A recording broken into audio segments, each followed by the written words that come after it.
Amigos, ¿qué tal? ¿Cómo están ustedes? Buenos días, buenas tardes, buenas noches, buenas madrugadas, donde quiera que nos estén viendo. Recuerden ustedes, estamos transmitiendo noticias y crónicas de la Ciudad de México. Próximamente, según sabemos, vamos a cambiar la titulación porque cronistas y comentaristas de la Ciudad de México va a cambiar de rubros.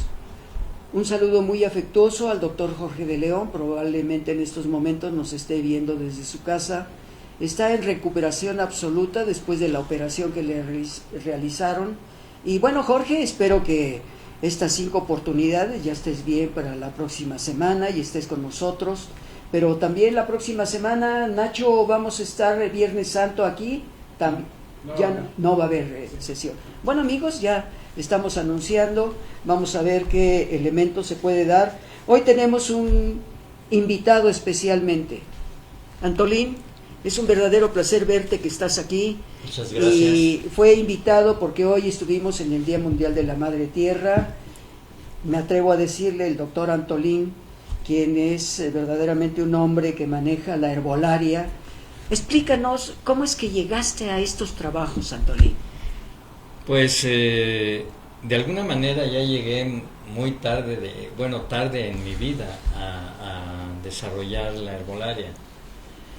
Primero pues fui profesionista por parte de la UNAM, después trabajé en lo que es el rubro administración otros tantos años, donde desarrollé una carrera empírica, viajé a Estados Unidos. Y de regreso me encuentro que debo de desarrollar alguna otra actividad. Y entonces en azares de la vida me topo con un folleto de un paisano, de un coterráneo, de conocido, el doctor Eric Estrada. Ay, conocido también. Yo quiero mucho al maestro, perdón que te interrumpa, Antolín. Pero el maestro Eric Estrada nos llevó en una ocasión precisamente al Texcocingo y luego nos llevó al estado de Morelos, a la casa que le mandó construir Maximiliano de Habsburgo, a la India Bonita. Sigue adelante, Antolín. Claro que sí, con gusto. Cuando yo encuentro a Eric Estrada, lo primero que hago es pedirle una entrevista para, pues, recordar si era el que yo conocí de niño. Y entonces, efectivamente, nos vimos y nos dimos un abrazo y volvimos a platicar de cosas del pueblo donde nacimos ambos. Ambos nacimos en un pueblo en Guanajuato. Y me pregunta, ¿a qué me dedico? Le dije, mira, ahorita estoy sin actividad. Y me dice, ¿y por qué no te dedicas a esto? O sea, a lo que es la fitotecnia, la fitoterapia. Esta rama de la fitotecnia se desprende del estudio de la herbolaria.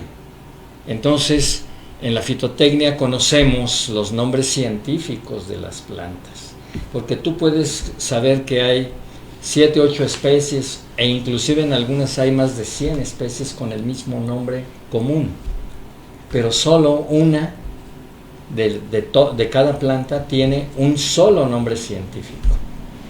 Y entonces me dijo, ¿por qué no te dedicas a esto? Le dije, porque nunca me ha gustado ser improvisado. No vas a ser improvisado, ponte a estudiar. Y me puse a estudiar. Yo creo que dices algo que a mí me llamó mucho la atención hoy en tu ponencia, por eso está invitado hoy, amigos, para que nos comente. Antolín me hizo recordar a los médicos descalzo de las montañas de China. Y eso me parece muy interesante porque ya sabemos que los médicos descalzos en China, que así se les llama porque tienen que ir a todos los pueblos que hay y los preparan específicamente sobre herbolaria. A mí me pareció muy interesante porque tuve la oportunidad de conocer algunos de estos médicos descalzos que vinieron a México durante la etapa que se dio en medicina tradicional en México con el doctor, quiero recordarlo, al doctor Oscar Hutterer. Y entonces a mí me tocó ir a varios encuentros nacionales e internacionales sobre medicina tradicional. Platícanos un poco de estos elementos. No quiero que se haga el paralelismo entre el médico descalzo y lo que tú haces, pero a lo mejor puede salir en el contexto, Antolín. ¿Te platico sobre qué? ¿Cómo llegaste a la herbolaria? Ya nos platicaste de que te lo dijo el maestro allá en Texcoco. Sí, primero pues me puse a estudiar, tomé todos los diplomados habidos y por haber, y en la actualidad sigo estudiando. En muchas de las clases empezamos a conocer y a aprender el nombre y a identificarlas, a todas las plantas, a la mayor parte de las plantas que estaba utilizando en ese tiempo el doctor Eric Estrada como plantas medicinales. Y de paso pues empiezas a conocer plantas que te van recomendando, que sirven para esto, que sirven para lo otro.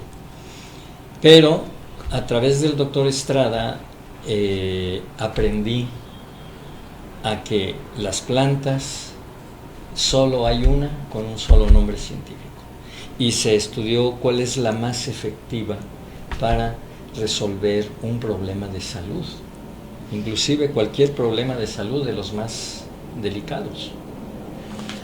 Y todas las demás plantas, como podemos referir los remedios de la abuela, que en algunos casos no son todo lo efectivo que la gente cree, aprendimos a probar científicamente y a demostrar científicamente que las plantas hay unas mejores que otras.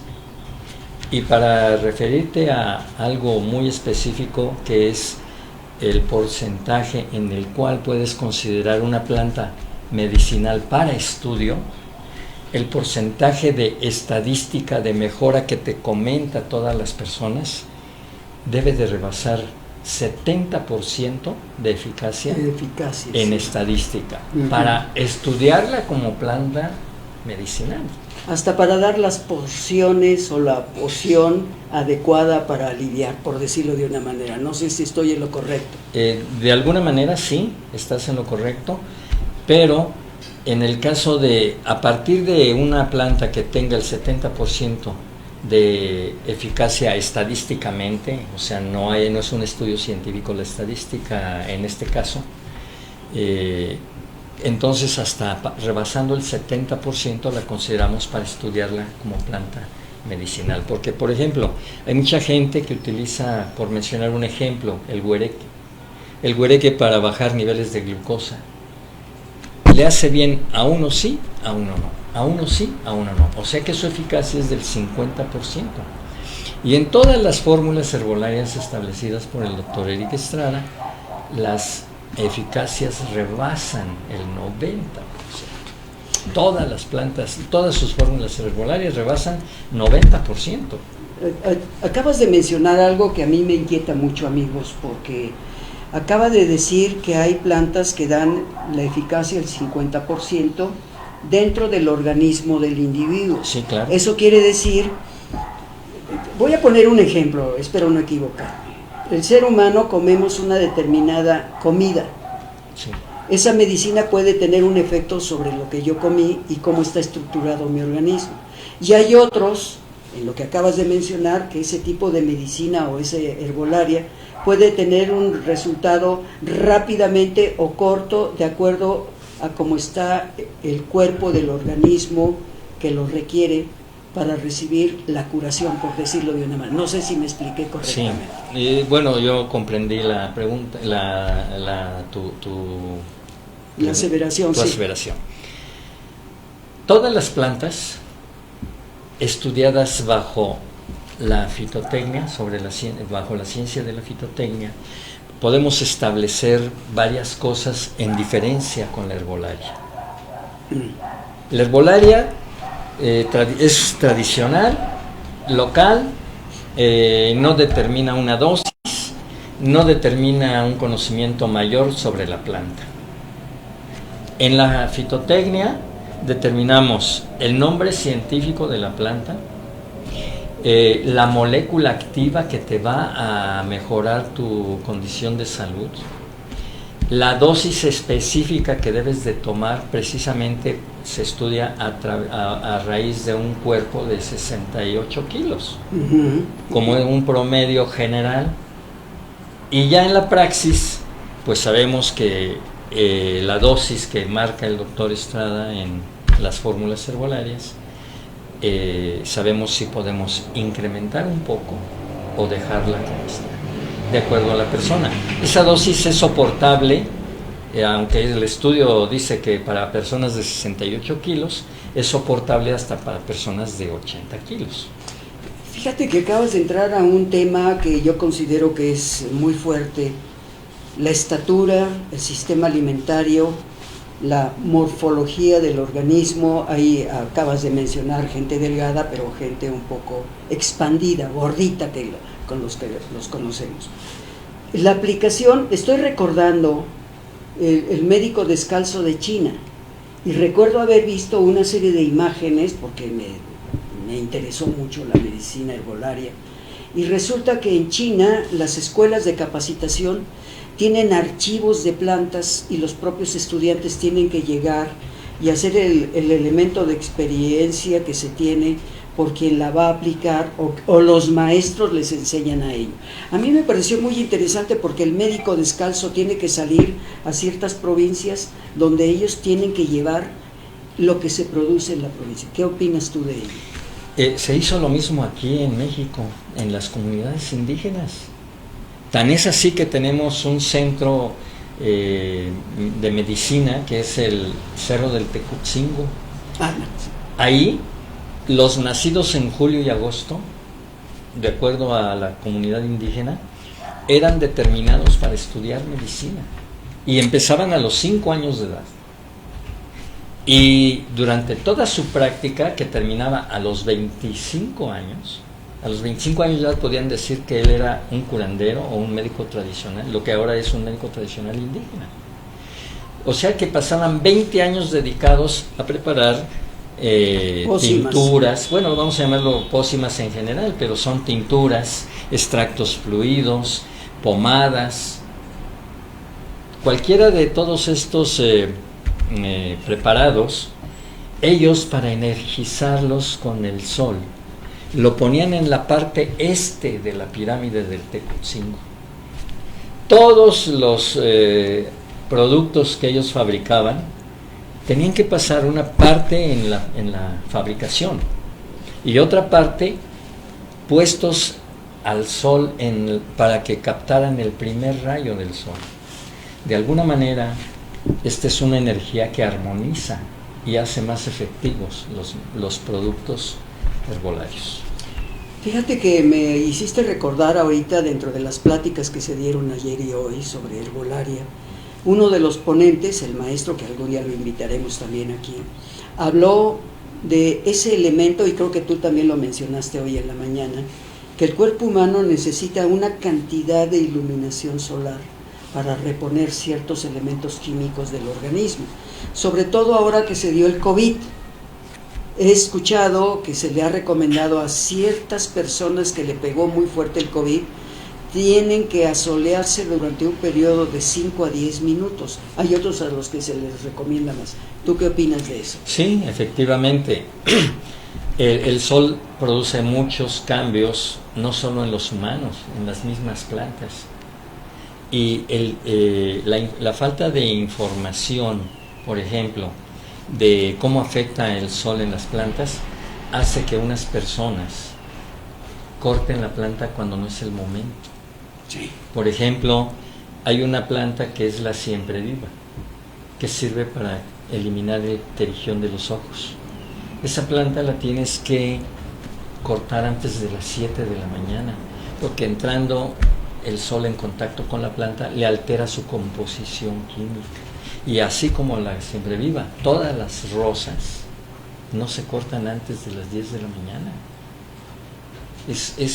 El sol influye tanto en las plantas como en nosotros. En diferente manera, en diferente forma nos afecta a todos, pero sí nos influye en la salud. Fíjate que acabas de tocar un tema que a mí me parece muy interesante. Hay una ponente que va a hablar sobre los voladores de Papantla.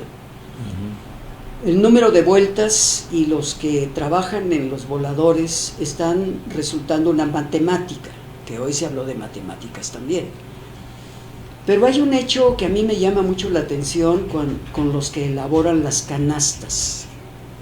Tienen que ir a las orillas de los riachuelos o de las lagunas a cortar esa parte de la vaina para hacer las canastas. ¿El mimbre? El mimbre. Pero lo interesante de ello es que tiene que cortarse en luna llena, porque recoge el material en el momento que está la luna llena. Hay una energía que recoge los materiales alimenticios de esa vara para que cuando se vaya a tejer la canasta y se meta y se remoje, no se rompa la vara. Efectivamente. Platícanos algo de eso. Pues es parte de todas las plantas que tienen, vamos a llamarlo así, su momento, inclusive los frutos cuando se cosechan de las plantas. Tienen un momento específico. Y todo esto obedece a las diferentes energías que recibe nuestra Madre Tierra. En el día pues recibe plenamente la energía del cosmos por el sol, pero toda esa energía atraviesa la Tierra. Aún en la parte oscura llegan los rayos a atravesar, pero ya tiene una, vamos a llamarlo, una aplicación diferente. Entonces, cuando influyen la luz reflejada del sol a través de la luna, pues es otro tipo de energía que favorece a otras especies de plantas.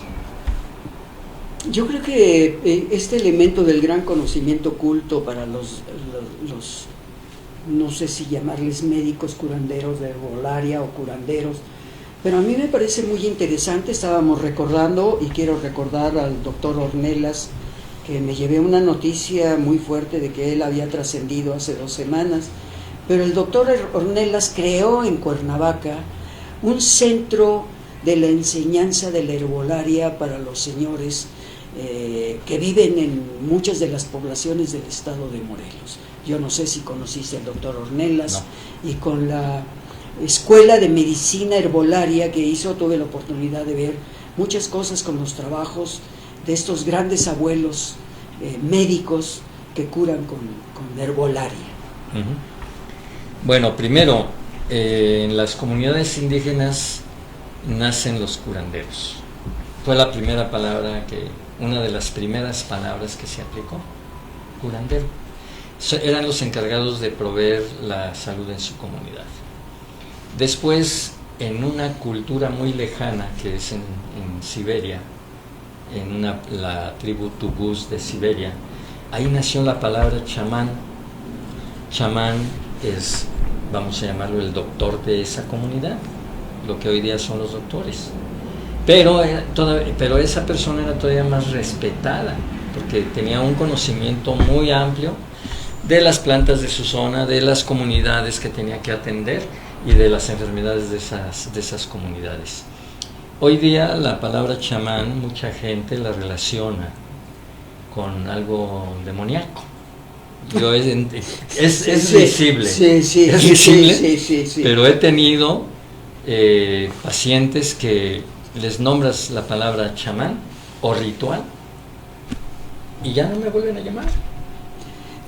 Yo creo que es uno de los elementos que se ha manejado, y creo que tocaste un elemento que es la tunguska, que es precisamente el hombre medicina, que son los que cuidan al yak y van a buscar, el yak busca el hongo Amanita muscaria. Sabemos que la Amanita muscaria es un hongo de unos 20 centímetros y donde se paran las moscas, por eso se llama Amanita muscaria. Pero el yak va a buscarlo, hace la ingesta, lo está observando el hombre medicina, el chamán, el hombre de poder, y entonces él estudia los pasos que hace el yak, lo sigue, calcula el tiempo de la ingesta de la Amanita muscaria, y el hombre medicina, el chamán, sabe en el momento que el yak va a hacer una micción, y entonces él sale, ya va llevando en las manos un cuenco para depositarlo en el momento que el yak orina. Es tan poderoso la Amanita muscaria que el chamán lo que hace es darle el producto de la orina del yak a los enfermos para curar determinados elementos. Yo me voy a referir a una de las películas más interesantes que he visto, El último emperador, cuando está el emperador niño, que lo están siguiendo, le ponen la vacinica, el médico está observando al niño, en el momento que termine el niño de su evacuación, examina. Y entonces lo que hace es, el médico llega, huele y dice, ese niño no debe de comer ciertos productos por el puro aroma del bacilo. Sí. Y luego, para ir todavía más adelante, mete el dedo, toca la orina y la prueba y dice, este niño, por lo tanto, está enfermo de tal lugar del organismo. ¿Qué te parece eso, Antonio? Sí, es un conocimiento milenario desarrollado entre la praxis. Y otra cosa, esto demuestra lo que hemos estudiado últimamente, que toda la alimentación es la base de la salud. Nosotros, puedo decirlo, no fuimos diseñados como carnívoros, y la cultura nos enseña a comer carne. Y si hablamos de esa cultura, pues estamos hablando del origen del cáncer y de otras enfermedades, que el primer grupo de enfermedades que más mexicanos mata son las cardiovasculares. Y las cardiovasculares se derivan únicamente del taponamiento de grasa en tus venas y tus arterias. Y hay dos grasas que tapan en tus venas y tus arterias. Son colesterol, grasas de alimentos de origen animal descompuestas, y triglicéridos, grasas de origen vegetal descompuestas. Las grasas que ya también lo estudiamos en Chapingo, las grasas se descomponen por dos razones: oxígeno las oxida y calor las altera en su composición. Me voy a detener ahí porque acabas de mencionar el término calórico. En estos momentos parece que el cambio del invierno a esta etapa torrida, en donde el ser humano estamos sufriendo catarros, gripes, estornudos, dolor de cabeza, dolor de ojos. ¿Qué opinas de ello? Tú eres el médico en estos momentos. Ok, todas estas enfermedades, de hecho, se producen por cualquiera de 4 patógenos: hongos, virus, bacterias y parásitos. ¿Cómo nos atacan? Pues nos van a atacar cuando tenemos un sistema inmunológico deprimido. Y todo el sistema inmunológico lo deprime la mala alimentación. Entonces, mientras menos defensas tengamos, somos más susceptibles de enfermarnos de cualquier infección. El virus se propagó sobre todo en las personas que tenían muchos años y un déficit de su sistema inmunológico. Surgen muchas preguntas y claro, la verdad es que me pareció muy interesante tu exposición el día de hoy. Me llevó a otro rubro y evidentemente cierto tipo de elementos, en el caso del doctor Jorge de León, que debe de estarnos oyendo en estos momentos, a él le detectaron hígado graso. Uh-huh. Dinos algo de hígado graso, porque ¿a qué se debe hígado graso? Ok, nuestro hígado fabrica colesterol high density lipoprotein, o sea, colesterol de alta densidad, en su gran mayoría. Con ese colesterol funcionan todas nuestras glándulas, desde la pineal, la hipófisis, la tiroides, el páncreas, el vaso, el hígado, los riñones. Todas las glándulas funcionan con colesterol HDL. Todo el colesterol que le metemos de la alimentación al cuerpo es colesterol de baja densidad, LDL, Low Density Lipoprotein. Entonces hay una relación estrecha entre el máximo de LDL que soporta nuestro cuerpo y el mínimo de HDL que debemos de mantener en nuestro cuerpo. ¿Qué es lo que no debe comer el ser humano ahorita que estamos frente a un grupo de amigos, no solamente nacionales, sino internacionales? ¿Qué recomiendas que no se coma para que no afecte algo del organismo? Bueno, lo más recomendable es alimentarnos de acuerdo a las leyes de la naturaleza. ¿Cuáles son? Comer los alimentos como nos los ofrece la naturaleza. Esa es la primera ley. La segunda es no comer nada frito, nada asado y nada horneado. Únicamente cocido o al vapor y solo pescado. Y las carnes rojas en el caso de ganado, de toro, de vaca, ¿qué problemas cerdo nos puede traer? Bueno, de la carne de cerdo también. Primero, cuando, te lo voy a poner con un ejemplo de los carnívoros, del león y los carnívoros. Cuando un león mata a una presa, el león, y no es época de hambruna, va y se lo traga 20 minutos. Porque el rey de la selva sabe que a los 20 minutos empieza el proceso de putrefacción de la carne. Y el rey de la selva no come carne podrida, no siendo época de hambruna. Porque en época de hambruna se comen hasta la carroña. Sin embargo, ellos saben que a los 20 minutos empieza el proceso de putrefacción. Ese proceso desarrolla unas moléculas llamadas acrilamidas. Y las acrilamidas en cualquier manifestación son altamente cancerígenas. El instituto, voy a mencionarlo, el Instituto Nacional de la Nutrición, en el año 2000, no recuerdo si fue 2014 o 2013, sacó un libro que es prácticamente un atentado en contra de la alimentación. El título del libro, y búsquenlo, se llama Carne igual cáncer. Instituto Nacional de la Nutrición de México. Oye, me estás haciendo pensar que el problema de las vacas locas, cuando se descubre en Inglaterra, que por comer carne preparada, por decirlo de una manera, los chorizos, para esa comida tan famosa de los Estados Unidos, empezaron a descubrir que había, por ejemplo, un estudiante que era alemán, que estaba viviendo en Inglaterra, y solamente comía las salchichas y esos tipos de elementos. Cuando esta persona muere, y que muere con problemas bastante fuertes, le hacen un estudio craneal y ven el cerebro, y resulta que ese cerebro es un queso gruyère, que desaparecen mucho. Explícanos un poco de esto. Bueno, las vacas locas se dio por una bacteria, si mal no recuerdo. Entonces, cuando una bacteria entra a tu cuerpo, pues lo primero que va a hacer es estragos, y más si no pertenece a tu cuerpo. Y recuerda, todas las enfermedades, todas se desarrollan por hongos, virus, bacterias y parásitos. Entonces, lo mejor para combatir todo, o prevenir más bien todo esto, es elevar tus defensas en tu sistema inmunológico. ¿Cómo lo logramos hacer? Ya me metiste una duda. ¿Cómo lo logro hacer para protegerme? Hay varias formas.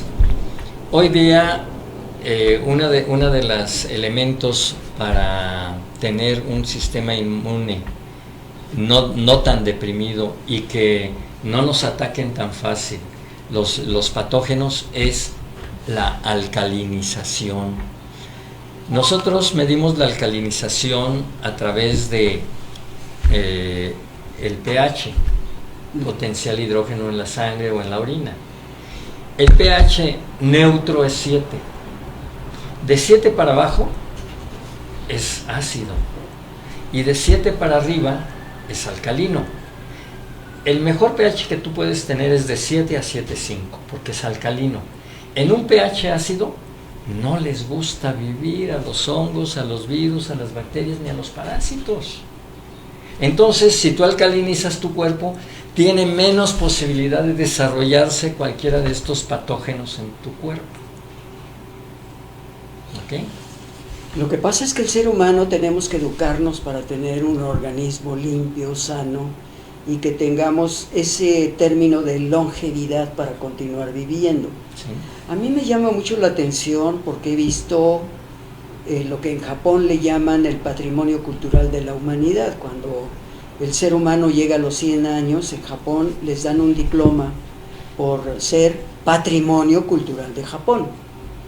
Aquí nosotros sabemos que hay vidas de personas de la tercera edad que llegan hasta lo que yo conozco es de 119 años. No lo que dijo Trump, ¿eh? No. Porque Trump, no. El señor se basó hasta 150 y 250 años. Lo que pasa es que eso es una tomadura de pelo, porque supuestamente estaban otorgando una economía a una gente que supuestamente representaba vida a 200 años. Pero eso es una tomada de pelo. Entonces, yo creo que una buena alimentación. ¿Tú crees que el refresco sea positivo para tomarlo, Antolín? No, absolutamente. Y no es positivo por dos razones. El principio del déficit déficit de atención DAH, de hiperactividad, es azúcares y colorantes.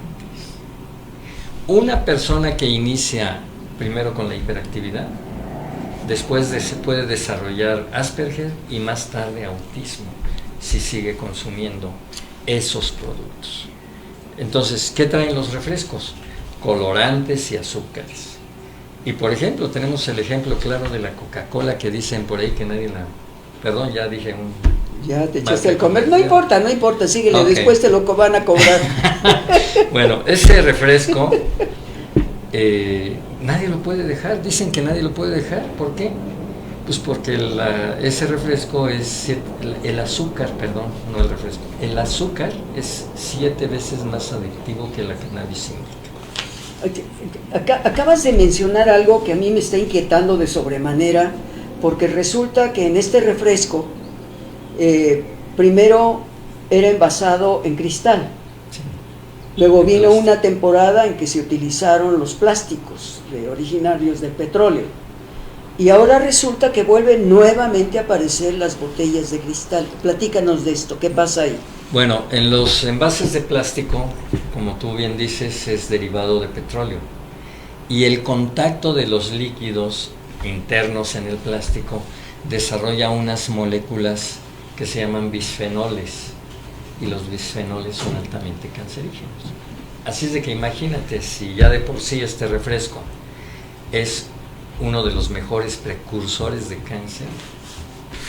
Entonces, voy a hablar de la mujer, no voy a hablar ahorita del hombre, okay. Pero el cáncer vaginal y de pecho en las mujeres, ¿será algún químico alimentario o tiene que ver la estructura de los envases de plástico? ¿Tú qué sabes de ello, Antolín? Aparte de los plásticos, en el caso de la mujer, hace años y hoy día ya no es tan válido, hay un proceso que ellas pasan para no tener bebés, se llama proceso hormonal, o más bien control natal. ¿Cómo se produce el control natal? Pues se produce a través de hormonas sintéticas. Y hay un estudio en la Universidad de Bristol de Inglaterra que demostró que la ingesta de hormonas sintéticas provoca cáncer cervicouterino. Entonces todos los controles que se usaron como anticonceptivos, pues hoy día siguen siendo a base de hormonas sintéticas. En 2 años, una mujer, o en menos tiempo, el estudio que se hizo en Inglaterra se suspendió al año 8 meses, porque de 4 grupos que se les dio al menos una de las hormonas sintéticas, y a un grupo se le dio una hormona, se le dieron 2 hormonas naturales, a los demás, a los otros 3 grupos, 35, 38 y 40% adquirió un cáncer cervicouterino. Si se hubiera dejado el estudio a los 4 años, se mueren esos 3 grupos. Fíjate, Antolín, que en estos momentos a mí me surgen algunas cosas, porque hay colorantes y hay rímel para los ojos, para las pestañas. Ahora se ha dado muy en serio que se están tatuando brazos, pechos, piernas, las mujeres y los hombres.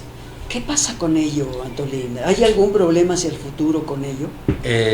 Al inicio fue cuando hubo problemas, sobre todo con los tatuajes, porque no se usaban los elementos adecuados en tintas. Hoy día, para la mujer que se pinta el cabello, el peróxido que utilizan como base para fijación del color es altamente cancerígeno. Deben de cambiar su costumbre de usar peróxidos. Es uno de los elementos químicos más cancerígenos o más bien precursores de cáncer. Entonces, en vez de usar un tinte en base a peróxido, pues es recomendable usar un tinte en base a agua. Oye, Antolín, la verdad es que yo considero pertinente y te vamos a seguir invitando para Cuando que nos guste. vengan y orientar a nuestro público, no nada más en México, en cualquier parte del mundo. Pero fíjate, Antolín, que tengo que dar cuando menos algunas noticias Adelante. de ello y me permito interrumpir. No. Nachito, Muchas vamos a las gracias. noticias porque si no nos regaña el jefe, el doctor León. Uno de los elementos que está pasando a nivel internacional, amigos, es precisamente uno de los problemas que hoy escuchamos, dos conferencias ayer y hoy sobre el agua. Dice la presidenta de México, se adelanta al presidente Trump con el envío del Plan Integral de Agua. Aquí nosotros sabemos que cada año, en determinadas fechas, México debe de entregar una cantidad de millones de metros cúbicos de agua, tanto Estados Unidos entregará a México a través del río Colorado, y México debe de entregar a los Estados Unidos para sistema de siembra y riego. Eso es muy interesante. Aquí vemos que la doctrina Estrada, hubo un diferendo en 1942, cuando precisamente las discusiones, porque hubo un periodo de secas en el río Bravo y en el río Colorado. Entonces, el convenio internacional que se dio después de la guerra del 47 era la entrega del agua para sistemas de siembra, tanto en el sur de los Estados Unidos como en el norte de México. Y este es un elemento que ahora el señor Donald Trump le está exigiendo a México en base a estos elementos del Tratado de Estrada para que se entregue una cantidad de metros cúbicos al año. Un día antes de que Donald Trump acusara a México de violentar el Tratado de Aguas en Texas, la presidenta Claudia Sheinbaum había enviado un proyecto integral en la materia a las autoridades de aquel país, además de que ayer instruyó a los titulares de la Secretaría de Relaciones Exteriores, Medio Ambiente y Agricultura para llegar a un acuerdo con los vecinos del norte. ¿Qué te parece eso, Antolín? Es verdaderamente impresionante. No voy a decir que la presidenta de México no esté actuando adecuadamente, sino que está contestando a los reclamos que siempre ha hecho Estados Unidos con respecto a México. En el periódico La Jornada de hoy, viernes 11 de abril, dice en su sección especial en negrillas, dice: oportuno y adecuado que una mujer de América Latina encabece la Organización de las Naciones Unidas. Y tenemos precisamente a la mexicana Bárcena y a la chilena Bachelet. Las dos han hecho un trabajo excelente, una de ellas como en Relaciones Exteriores, y la presidenta Bachelet, quien ha hecho un trato muy importante después de la derrota de Pinochet en Chile. Ahí vemos algunos elementos que América está tratando de ubicarse en el contexto político a nivel internacional. Evidentemente que la llegada de Donald Trump está causando una serie de problemas muy fuertes en la economía del mundo, sí. Antolín. Sí. Y esto hoy en la mañana escuchamos a uno de los ponentes, a Román Reyes Covarrubias, que él nos dio una explicación muy importante de lo que está sucediendo con Donald Trump. Estados Unidos tiene un déficit bancario y un déficit económico muy serio de billones de dólares. Y esto es el resultado de que el turismo norteamericano ha ido a China. Por lo tanto, fíjate, amigos, y lo repito aquí, que China tiene en sus bancos ahorrados 15,000 billones de dólares, los tiene almacenados. Y eso está provocando un déficit económico a los Estados Unidos. ¿Qué es lo que está haciendo el señor Donald Trump? Pues tratar de que la economía del mundo se centre para que lleven los centros fabriles a los Estados Unidos, por una sola razón: Lo voy a explicar de una manera un poco violenta, si me permiten, es coloquial, pero quiero decirles que cuando entró el señor Donald Trump, hubo un grupo que fue denominado los blancos miseria. Fíjate qué fuerte es este término, Antolín, porque blancos miseria se refieren a todos aquellos egresados de universidades que no han logrado tener el coeficiente intelectual para trabajar en las grandes industrias norteamericanas. Por lo tanto, es la gente desprotegida que no tiene capacidad para trabajar en algunos centros fabriles, como en Japón. Quien no tiene la preparación adecuada no puede trabajar en la gran industria japonesa. Claro. Y esto ha provocado hasta muchos suicidios con la estructura japonesa. Voy a lo siguiente.